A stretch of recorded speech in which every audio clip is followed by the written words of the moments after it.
दोस्तों, आपने अपने आसपास चूहों को तो देखा ही होगा, लेकिन क्या हो अगर धमाचौकड़ी मचाने वाला ये चूहा कहीं फंस जाए।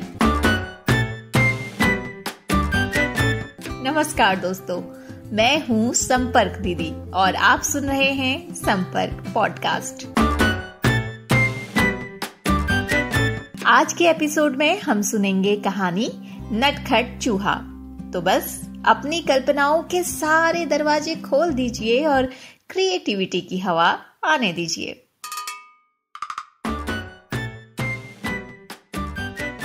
एक बार की बात है, गोलू के घर में एक शरारती चूहा आ गया। वो दिखने में बहुत छोटा सा था, मगर सारे घर में भागता रहता था। उसने गोलू की किताब भी कुतर डाली थी, कुछ कपड़े भी कुतर दिए थे। गोलू की मम्मी जो भी खाना बनाती और बिना ढके रखती, वो चूहा उसे भी चट कर जाता था। चूहा अब खा पीकर बड़ा हो चुका था। एक दिन गोलू की मम्मी ने एक बोतल में शरबत बनाकर रखा। शरारती चूहे की नजर बोतल पर पड़ गई। चूहा कई तरकीब लगा लगा कर थक गया, लेकिन शरबत नहीं पी पाया। अब उसे किसी भी हाल में शरबत पीना था। चूहा बोतल पर चढ़ा और किसी तरह से ढक्कन को खोलने में सफल हो गया। अब उसमें चूहा अपना मुंह घुसाने की कोशिश करता, लेकिन उसका मुंह आगे बढ़ ही नहीं पाता। बोतल का मुंह छोटा था और चूहे का मुंह बड़ा। फिर चूहे को आइडिया आया। तो दोस्तों, ये कहानी मैंने कुछ टीचर्स को सुनाई और उनसे पूछा कि यही कहानी अगर वो अपनी क्लास में सुनाते तो बच्चे क्या मजेदार जवाब देते और उनकी कल्पनाओं में इस कहानी का क्या अंत होता। आखिर चूहा अपना पसंदीदा शरबत पी पाएगा या नहीं, और पिएगा तो कैसे? सुनिए झारखंड की मौमिता जी और हिमाचल प्रदेश की उर्मिला जी बच्चों के क्या जवाब लेकर आई हैं। शरारती चूहे को एक तरकीब सूझी। वह रसोई घर में बर्तन गिराने लगा, जिसका शोर सुनकर गोलू की माँ रसोई घर पहुंच गई। और जब उन्होंने देखा कि शरबत के बोतल का ढक्कन नीचे गिरा हुआ है, तो उन्हें यह समझते देर न लगी कि जरूर चूहे ने शरबत को जूठा कर उसे जहरीला बना दिया होगा। चूहे ने शरबत की बोतल का ढक्कन खोला, बोतल नीचे गिर गई और शरबत उसका गिर गया। इस प्रकार से चूहे ने वो शरबत पी लिया। अब सुनते हैं छत्तीसगढ़ के संतोष जी और परवीन जी से कि उनकी कक्षा के बच्चों ने कहानी को क्या अंत दिया है।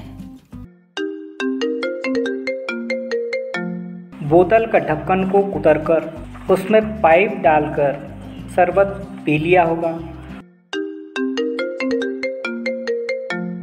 बोतल को गिरा कर उसको पिएगा। अच्छा, कटोरा में गिरा कर पिएगा। कटोरा में गिरा कर पिएगा। बोतल में स्ट्रॉ पाइप घुसा कर पिएगा। चलिए अब सुनते हैं हरियाणा के नसीम जी और प्रमोद जी से कि उनकी कक्षा के बच्चों ने कहानी का क्या अंत सोचा है। चूहे ने बोतल गिराकर शरबत पी लिया। जैसे हम पेप्सी फ्रूटी को नली लगाकर पीते हैं, वैसे चूहा भी पी लेगा।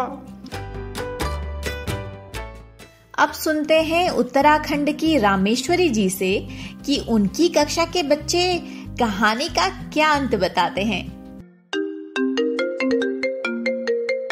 चूहे को यह आइडिया आया कि चूहे ने अपनी पूंछ को शरबत की बोतल में डाला और जब उसकी पूंछ में शरबत अच्छी तरह से लिपट गया तो उसने अपनी पूंछ को बाहर निकालकर चाट लिया।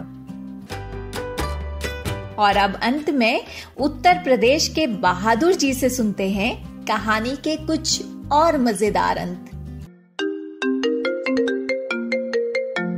चूहे के मन में विचार आया कि क्यों न हम अपनी पूंछ बोतल के मुंह में डालें और पूंछ में लगे शरबत को पी लें। बार बार चूहा अपनी पूंछ को बोतल में डालता है और निकालकर शरबत चाटता है। चलिए सुनते हैं कहानी का अंत क्या है। फिर चूहे को आइडिया आया और उसने अपनी पूंछ बोतल में डाली। पूंछ शरबत से गीली हो गई। बस फिर क्या था, फिर चूहा पलटा और अपनी पूंछ को चाट चाट कर शरबत पी गया।